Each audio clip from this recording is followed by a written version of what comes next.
Welcome to the Inspiring Change podcast, where I talk to leaders about internal communications, engagement, leadership, and the role they all play in creating amazing cultures. All too often we just focus on results out of a department, and then, leaders are going in and they're held accountable for the results or the balance sheet. It's generally about results. It's generally a numeric conversation rather than a conversation around them leading people and how well the people are doing under their leadership. Hi there and welcome to this episode of the Inspiring Change podcast with me, Scott McInnes. It's hard to believe that this is episode 50 of the Inspiring Change podcast. Little did I know when I kicked this off back with Mary Davis in her front room in January 2018 that 2.5 years on, we'd be here celebrating the 50th episode. So a big thank you to all of you who've listened, who do listen, who've liked and shared.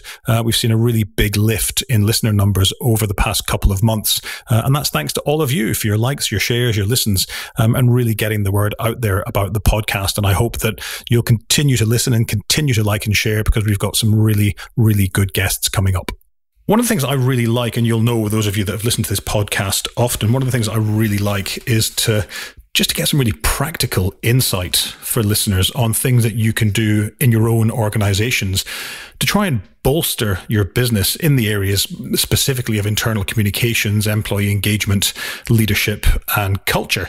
And I love talking to practitioners. And today's guest is Jillian French from a company called Cubic Telecom. And I met Jillian on a webinar that was run by Work Vivo, the crowd down in Cork who build and roll out engagement platforms. And we were on a panel discussion together back in, probably March or April now, I suspect.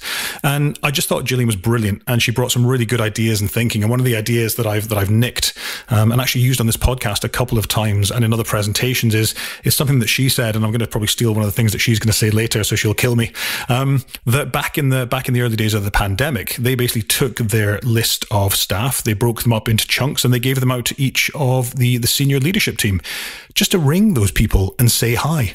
How are you getting on? I hope everything's well. I know things are tough, but look, we're all in it together. And I think that often just those little things can make such a difference. And for me, it was such a great example of really, really good leadership and how really good employee engagement and really good internal comms doesn't need to be difficult. Sometimes it's just very, very straightforward. So Jillian, hello there. Hi, how are you?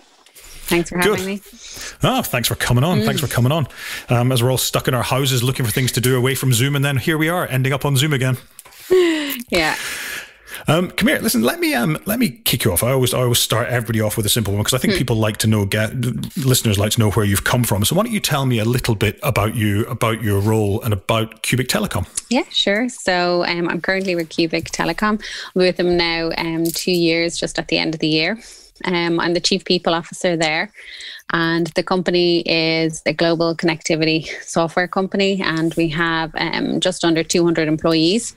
Prior to that, I was CPO of a company called Car Trawler, which is another Irish tech business, probably quite well known as well. And when I started there, early days, it was about 25 employees. And when I left, it was just under 600. So I love Irish indigenous businesses. I love startup kind of environment. I love scaling businesses. And that's where I suppose when I joined Car Trawler, I really found my passion for people. Great. And tell me a little bit about Cubic then. What is it you actually do? So as Chief People Officer, I look after the people strategy. So I'm basically looking after the people. That's how I see my role. And the success of my role is people growing, developing, being promoted, assisting the business in achieving its strategy by, getting the right people into the right roles, doing the right job, So I very much see that my job is a strategic HR person. I love HR in the field of HR, but where I really, really love and what I love doing is working with the C-suite on getting the right people into the right roles to deliver the business strategy. Yeah, and I think it's really interesting. I think all too often, I think HR is is seen as not being particularly strategic, not being particularly aligned with the commercial side of the business, that, you know, that HR people are there to process leave applications and look at pensions and that kind of stuff. But we might tell you what we'll do. We're going to actually come on to a little bit more about that later on. So, I mean, just about you, when was it in your career that you realized you had a real passion for the people side of business? So when I started in Car Trawler, there was just 25 people, and I'd actually had a background in hotels. So I worked for 10 years in hotels in the Jury Doyle group. And I went in as just a part-time waitress and worked my way up to a deputy general manager in the same property. And what I loved about that was that they gave you great responsibility. So when I went into Car Trawler, I was the director of operations initially. So I did lots of different things and worked in lots of different departments. But after a while, I knew that I needed to specialize in something. So I wanted to really look at what I felt I was good at, what I brought to the business. And one of the things that gave me energy was people. I loved to be around people. I loved helping people with issues they had. I loved, you know, sort of seeing people get on and growing in the business. And I knew that we were doing something. I suppose I was hiring people that I felt would work well together, and I was hiring, and people said like, oh, you seem to have a skill set, but I never at that stage in my career understood what it was. But actually I was crafting a culture and doing a lot of strategic HR things unbeknownst to myself. So business got to a point where I realized you have to bring in expertise in particular departments. So I needed to specialize myself. So I went back to college and I studied strategic HR, organizational behavior, and executive coaching. And that was then when I then went into my role as CPO within the organization. So okay. I think that really stood to me as well, because I understood businesses. The leadership team had seen that I understood how the business worked, but I also then had, you know, that capability to put the right people in place and bring the whole thing together. Brilliant. I think I always think that actually in any of the very niche disciplines, whether it be HR, communications or risk or legal or wherever, that if you've come from the background within the business or within a business, I think having a really firm idea and a really firm grasp of what goes on just in business in general is brilliant and really, really helpful. Yeah. And I think I can't thank, you know, years ago, Jury Doyle was such a great grounding, and they taught you everything about P&Ls and how to run, you know, your hotel. So you knew everything in the business, from the cost of a sheet to a pint of Guinness, you know. So that gave you that really good grounding of understanding how a business ran and your cost line and your profit line. And, you know, and that, I suppose, stood to me then when I went into Car Trawler. Brilliant. One of the things you touched on there when you're talking about your role in Cubic was bringing people on, promoting people, getting the right people in the right roles. And it was interesting in the last episode with Zoe Routh, who's a leadership expert down in Australia. We were chatting about the fact that, as we have done actually often on this podcast, that, you know, people get thrown into people leadership roles, not necessarily because they're good people leaders, but actually because they're senior, because they've become the head of something, or they've been there long enough that, well, you know, you need to have a team now. And some sink, some swim, but very many actually sink and really do need a lot of support. And I guess from a leadership development perspective, what's your take on the whole "are leaders born or made" thing? Well, I think leaders can be made if they have a growth mindset and they are open to feedback and they are willing to be vulnerable. I think that you can develop and grow leadership. I think if I look at myself when I was younger, I always wanted to be a leader in games. I wanted to do things. But throughout my career, people took an interest in me. People actually took time to mentor me and teach me things. And I think that we need to really instill that in organizations. And I don't know, even the best of organizations put, you know, training programs, but really mentoring people and bringing people on is probably a dying thing, because leaders are so busy. They're online, they're doing things. They don't actually have the space and time to sit down and explain the rationale or why they're making those decisions. And I know in my career, I definitely have, you know, a couple of people that I could point to that really helped me. So innately, yes, I probably always wanted to be a leader, and I showed it when I was younger, and maybe my positioning in the family and all that type of stuff. But if I didn't get that throughout my career, I don't think I'd be where I am today, because there's definitely people that helped me along the way. I have seen leaders come into businesses I've worked in, I think they've been rough diamonds. They may have progressed very quickly because they're very smart, or, that they've gotten opportunities and they've progressed really quickly. But sometimes then they're making mistakes that they should have made maybe 2 or 3 years ago in their career. And if they're willing and have a growth mindset, I think you can help them. But if they don't, and they're a little bit close-minded, and they've moved too quickly, and they're afraid of being vulnerable or showing that they're not capable, then you have an issue. But if the person is willing to be vulnerable and have that growth mindset, I think you can help them. And do you think, just picking up on a point you made there about leaders being busy, too busy perhaps to do the leadership stuff, which was actually very much what we were chatting to Zoe about in the last episode. Do you think that's a shortcoming of organizations, that people in people leadership roles also have a job effectively? They're a head of risk or a head of legal, or they work in the business, where actually you could almost argue that the people leadership role they have is enough of a job without having to do day-to-day stuff on the side as well.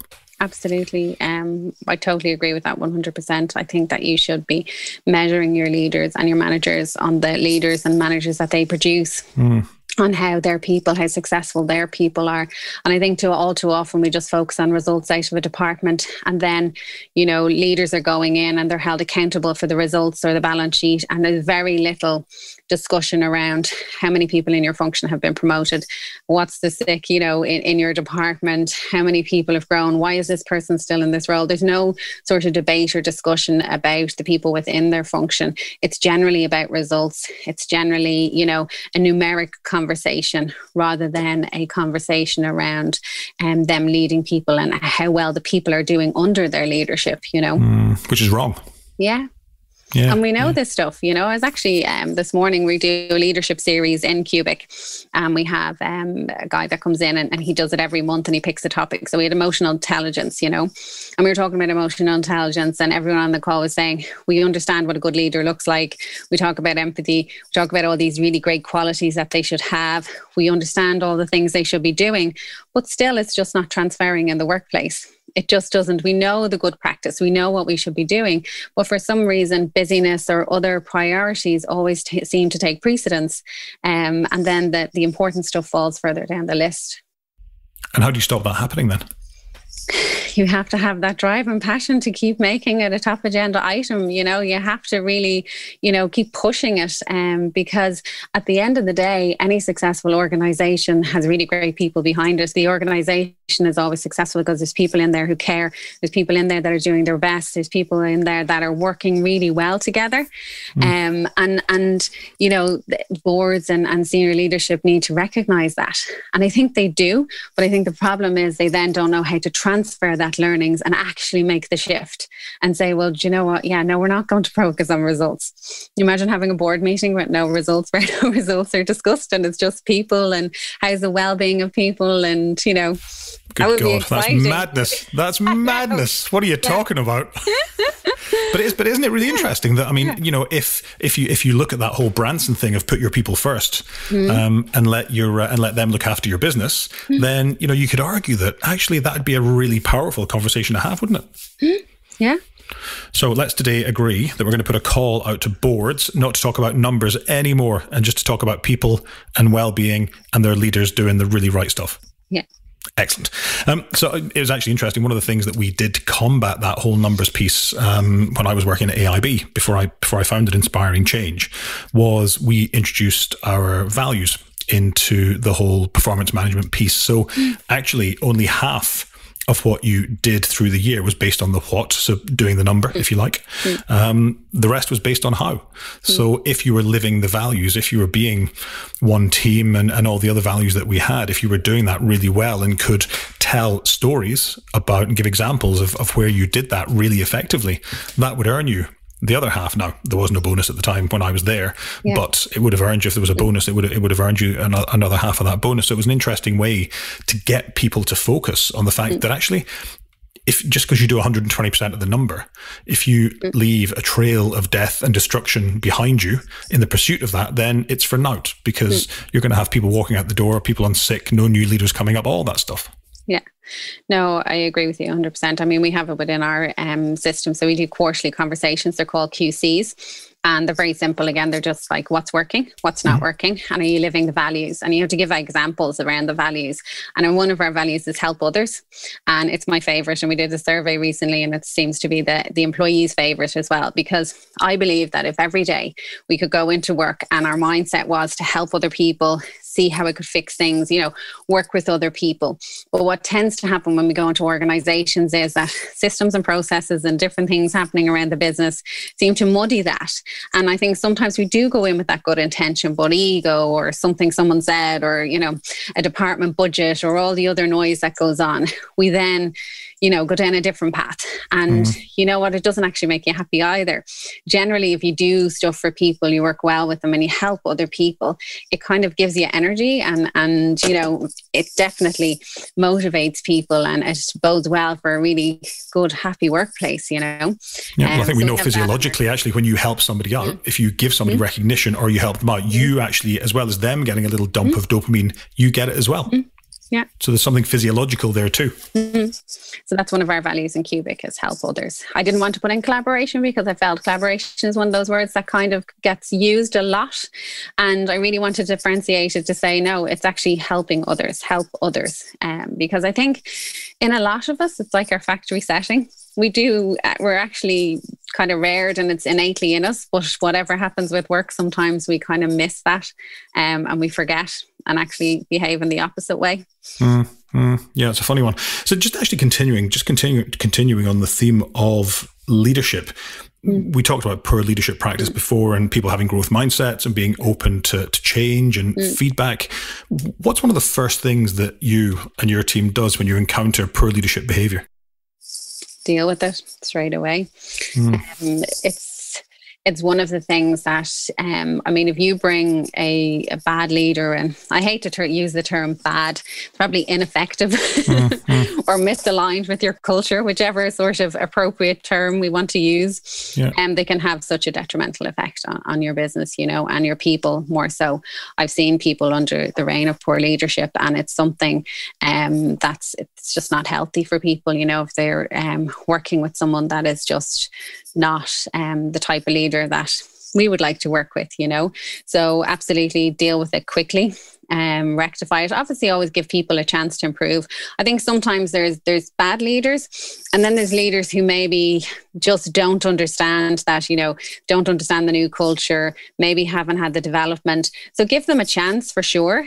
But, once bitten, give them that time to prove. And then if it doesn't work, definitely. It's one of the leaders can have a serious impact on the business and your people, and it needs to be dealt with swiftly. It's like the old bad apple in a barrel, isn't it?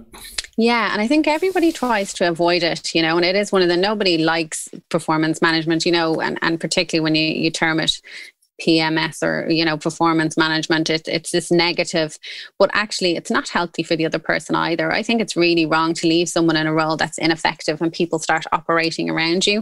I think it's actually really disrespectful to the person. So I think, you need to give the person feedback. You need to give them time to resolve it and explain the behaviors. I think a lot of times as well, people don't explain the type of behavior that they do want to see. They always say, this is what I don't want to see, and they say, you did this, and you make it personal. But actually, if you describe the behavior you want to see and the positive behaviors, or maybe if they've done it before, and tell them this is a really good example and we want to see more of this, that can help as well, Yeah, I was chatting to a client, or potential client, a week or two ago, and it was around some corporate narrative creation. And I said, well, tell me what your values are. And they didn't really have any good ones or ones that they were happy with, yet they were still happy to go ahead and try and put together a framework and a terms of reference for a new leadership layer they were putting into the organization. And I kind of said, but how can you make sure that everybody's consistently applying what the values are and your expected behaviors if you're not able to show them what those values and behaviors actually are? I was kind of surprised that, because that for me is very much the cart before the horse. Yeah, absolutely.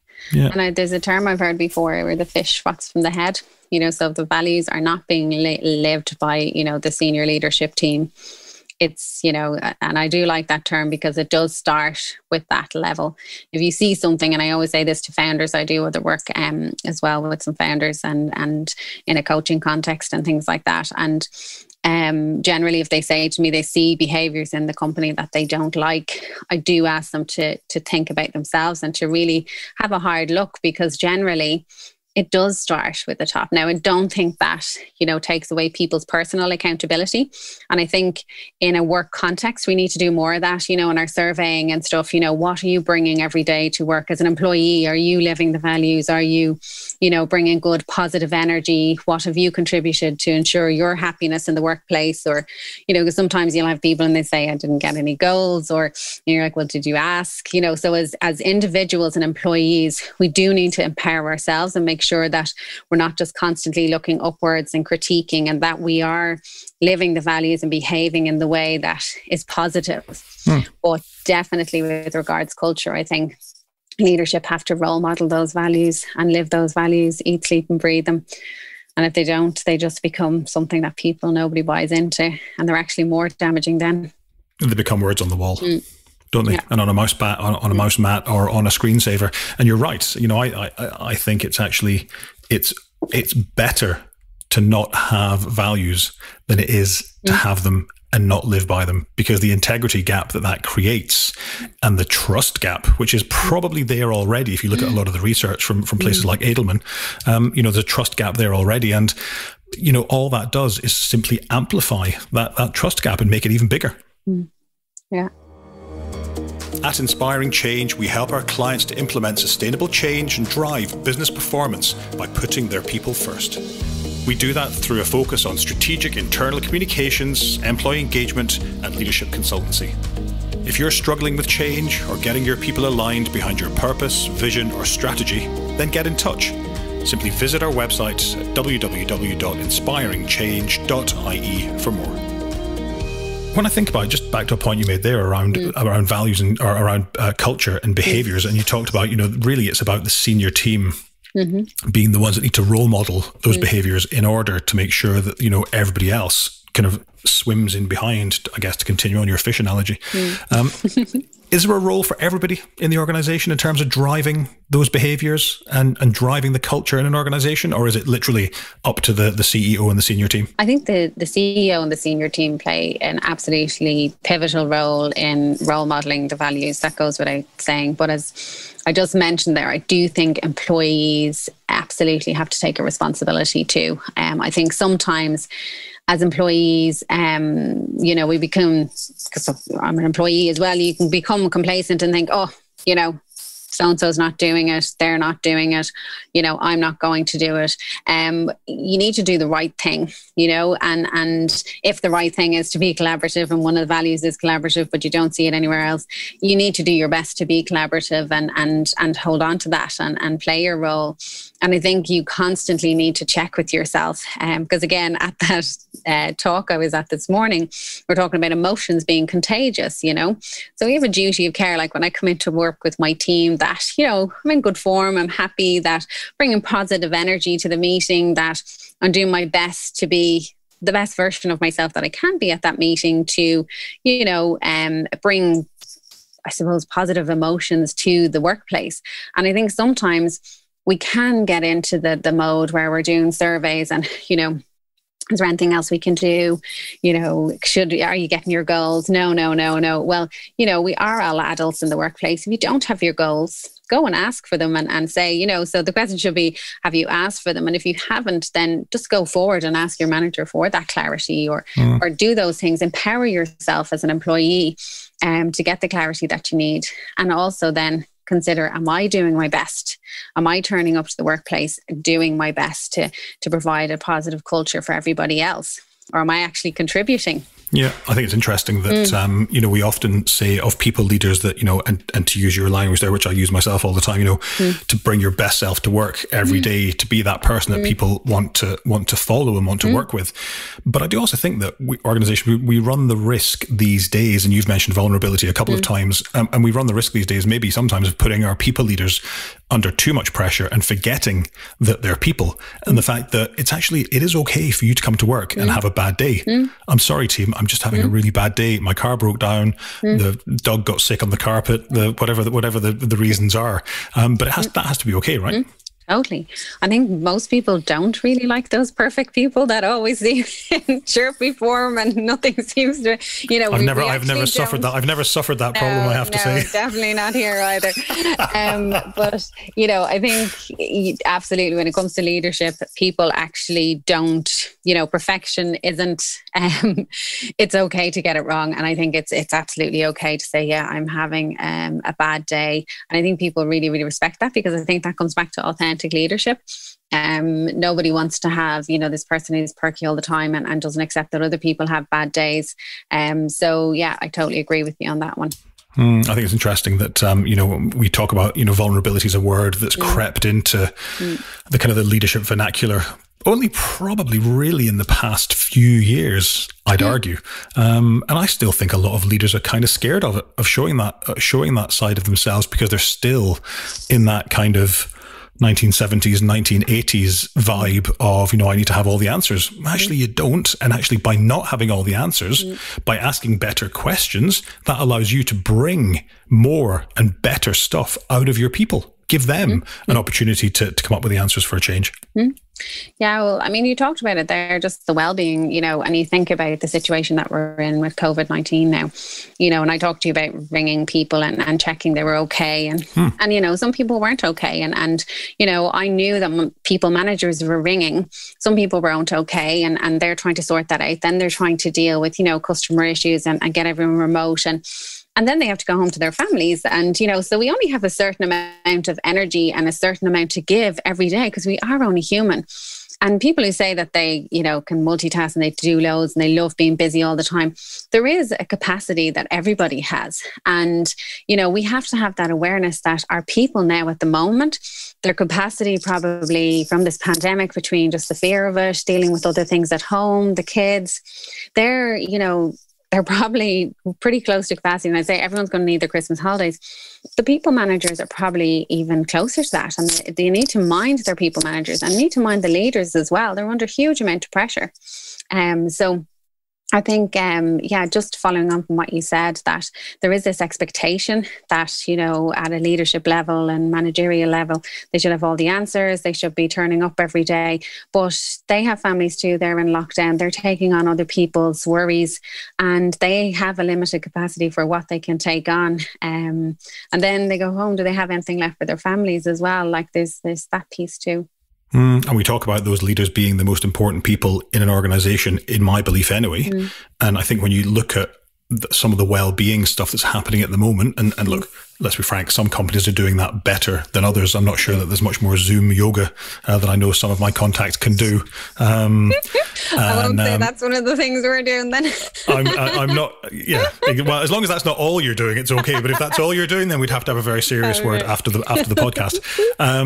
But I do think that, we talk about, company-wide well-being programs, in the face of COVID, but actually, I believe that you need something which is far more targeted at your people leaders to start with, because if they fall over, if they're sick, if they're suffering from mental health issues, then you're goosed, because that link in the middle of the organization is effectively gone. Your employees are kind of set off to sea, if you like. Well, I only had this conversation with my friend about 2 weeks ago. She's studying psychology, and she said to me, we were talking about, and I was saying, I have concerns, and people are, at home, and it's a long time, and now, with the second lockdown and winter coming and the dark nights, and she said, and is there support like for your team, the people team and your people managers? Like she said, I'm studying psychology now, and when I become qualified as a psychologist, I'll obviously have a supervisor that needs to check in, and I have to do supervision. If you're a qualified coach, you generally have to go and speak to someone and do supervision, and they check on you.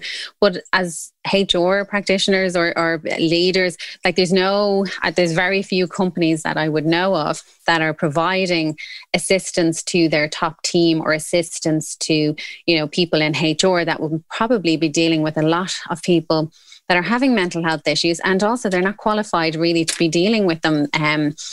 And I'm sure a lot of companies like ourselves has EAP services and stuff like that. But I think it's definitely something organizations should look at into the future, particularly for people in the field of HR that would be dealing with those type of things, to make sure that they're checking in, they're okay.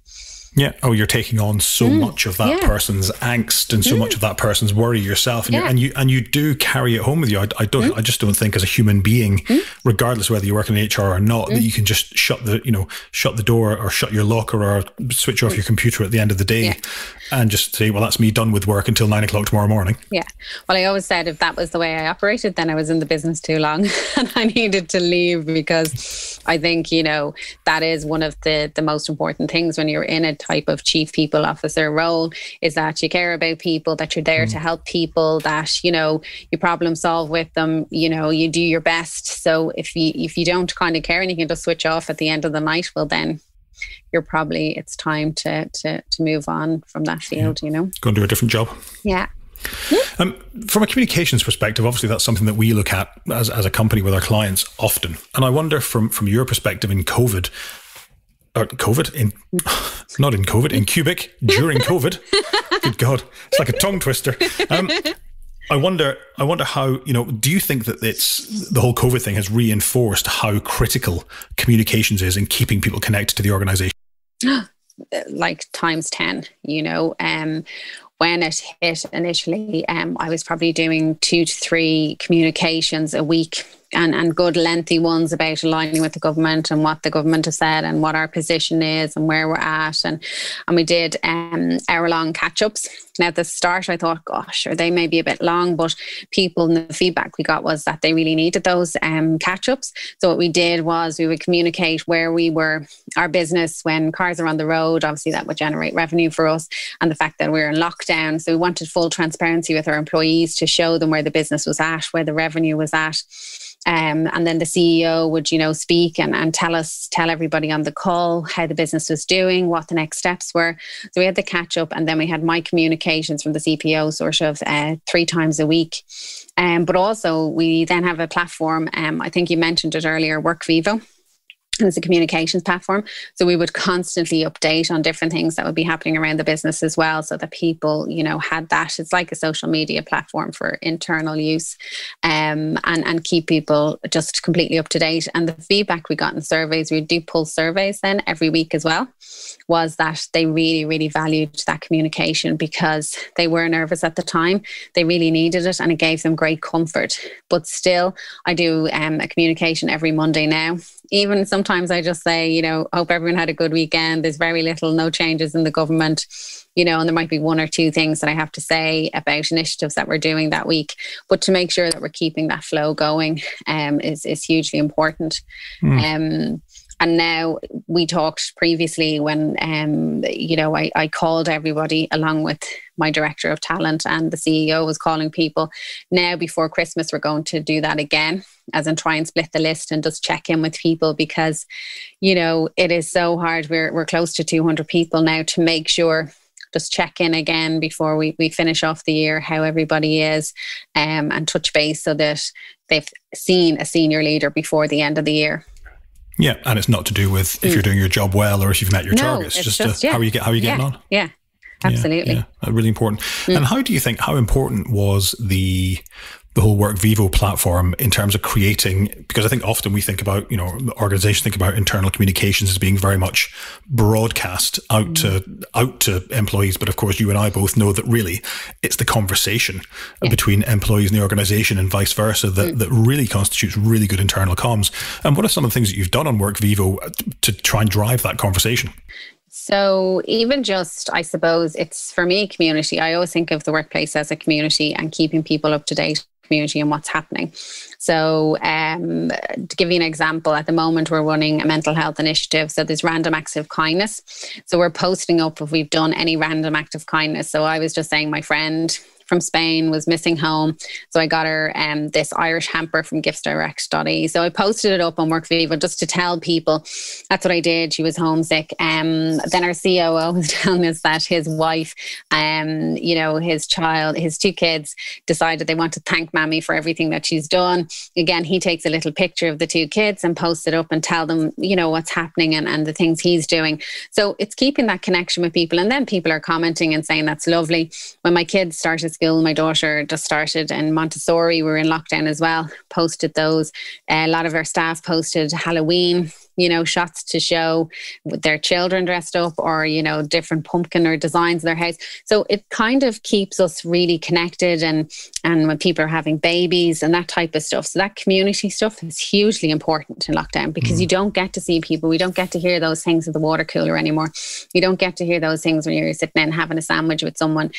So we're inviting people to try and do that and keep us updated and then be able to comment and keep connected with each other. Obviously, every communication that I do as well is up on the platform too. And again, people can, comment, they can ask questions. We do a Slido as well, a catch up to make sure that we're capturing anything that's on people's minds. It's anonymous. So people put in loads of questions, like around lockdown, we got a good few questions and they really surface the stuff again that if you were in the office, you might see. But people, definitely you have to surface that when it's remote because it can gain momentum for no reason and you just answer the question, a catch up. It's over. And I think that is one of the biggest issues that we have with the whole remote thing is that, those little conversations that happened at the water cooler, walking past somebody's desk and seeing them looking a bit glum, somebody having a question and just being able to come and, knock on your door and say, have you got a second, Gillian? All that's gone. So I think putting in place channels and ways and means for those moments to still happen is really important. Yeah, no, it really is. And we would have been lost. And I'm not doing a plug on this now because, I've just found it really helpful for me as CPO in this because, as you said, I do feel that I'm doing my job sort of blindfolded at the moment. I would generally walk around the office, chat to people, you hear things, you're just around the office and you know what's happening with teams and you know what's going on. But right now it's very, very difficult for people in senior HR roles and senior leaders because they just don't know really how people are feeling. And it's very hard to have difficult conversations or open up in this type of forum when you're over a Zoom or you're over a Teams. It's just not the same as capturing it that moment in the office, Yeah, for sure. So we spend a lot of time talking about the negatives of COVID, of which there are very, very many. Not only the fact that I can't leave my house anymore, which is a bit of a pain for the next 4 weeks, but look, there you go. I wonder, if we've talked about all the downsides, and I do think there are some massive hurdles that organizations are going to have to get over when it comes down to back to whatever normal is going to look like later. But we are going to end up with this kind of blended working situation where I think companies are going to have people in the office sometimes and have them at home other times or working in Barcelona or wherever they happen to be. What do you think are the benefits of that for people? Because I think it's easy to talk about all the downsides of, it's hard to do our culture and it's hard to have the water cooler moments and people can't chat on my door and I can't see if they're unhappy. But there has to be upsides, are there? Totally. It gives you more access to different talent in different regions, one of the challenges, particularly when you're in the tech industry in Ireland, is getting tech talent. It's a limited pool and you're constantly, fighting for the same talent. So it opens doors for you. You can, hire people in different regions, different countries. So that's great from that perspective, that it opens it up for you and you have more choice, I suppose, ultimately. The other thing is, I think for businesses particularly, I've worked in smaller business that then kind of grow and Cubic's the same. It's 200 employees now. But when you're scaling regional offices, it can be very challenging for smaller businesses. I think this pandemic has trained us all in how to kind of onboard remote employees, do all your policies and all your processes had to be, remote. So we've done all that and we're qualified now. We've actually increased our skill set, we're able to operate in this fashion. So scaling businesses and opening in different regions and hiring employees will be easier for smaller businesses because they've the technology, they've done it and they've acted in this way for the past 8 8 months. So I think that will be a positive for scaling and growing businesses. I think, again, probably you got an instant continuity plan. Most people put that in the long finger, but now we have it done. Yeah, because it's tomorrow. You have to have it done by tomorrow. Yeah, so it's done. And finally, I think there are employees, and we have them in Cubic, that, you know, have a very long commute. You know, they're spending time on the M50, or they're spending time, you know, 2 hours this way or 2 hours that way. And you can make a huge impact into someone's life if you say to them, look, for 2 days a week, of course, you can work from home or drop the kids into school and then log on. Like, those things make a massive difference to people. They don't cost the business anything. You're not adding to your payroll. You know, it's nothing to the business as such, but you actually have given someone flexibility, which means a huge amount to them, and maybe, you know, enables them to bring their kids to school or just be there to see them when they get home and get them set up. So I think it makes a big difference on family life, and having that flexibility, I think, will really, I suppose, solidify the relationship between the business and the employee, and ultimately make them more loyal, you know, in the long term, if they have that facility. But I don't, and allow you to retain them. Yeah, exactly. But I don't think it'll work for I don't think long term, and this is not, I think there's lots of positives, but equally I think people will return to the office. I think there will be FOMO. I think that people will be looking at meetings, seeing everyone else in the meeting room, and ultimately they will go back into the office. A lot of people, unless they live sort of some distance away. Yeah, for sure. Listen, really conscious of time, and last question. So I'm always interested in finding out where people get their ideas and inspiration from. So what's the one place that you go to? What's one of the resources you use most often when you're looking for new ideas or inspiration or things to do differently? I always love to do things differently. I hate when some of my team come up and say, oh, I've heard this company's doing X or this company's doing Y. I think that we can always, you know, put our own stamp on it and have our own learning. So I like to always put my own mark on it and the team's mark on it. Where do I get my inspiration? I read a lot. I attend the Pendulum Summit, those type of things. The HR Summit, which is a great one. Then I would look at the speakers. I would kind of connect with the speakers on LinkedIn. I have a very big network from going to college and the different places that I've worked. And I would always draw on my network, and we sort of pass articles and pass different podcasts and pass different things onto each other. So I think that helps me with my learnings. But anywhere I go, I kind of take it as an opportunity that I'm going to learn something. So even talking to the kids, you know, I was asking my son, who's 12, his view of leadership last night, because I think we would have this conversation, you know, so you learn at his age, what he thinks leadership is. And, you know, no matter where I go, I try and see what kind of learning or what I can take from it, you know. So, and it does beg the question, what did he think leadership was? What have you been role modeling? Well, he said it looks out for other people rather than themselves. Yeah, I thought that was nice. Yeah. He'll soon learn. It's more dog eat dog than that. Must be great being 12. Listen, Jillian, it's been a pleasure having you on. Thanks a million for taking the time. I've really enjoyed the chat. It's been great. As I said at the top of this, I always love chatting to practitioners who are down in the weeds and down actually doing the do every single day of the week. And there's been some really, really useful ideas and inputs and thoughts in there. So thanks so much for your time. Great. Thank you. Thanks for listening. To hear from other leaders in our podcasts, to read our blogs, or to find out more about the work that we do at Inspiring Change, please visit inspiringchange.ie.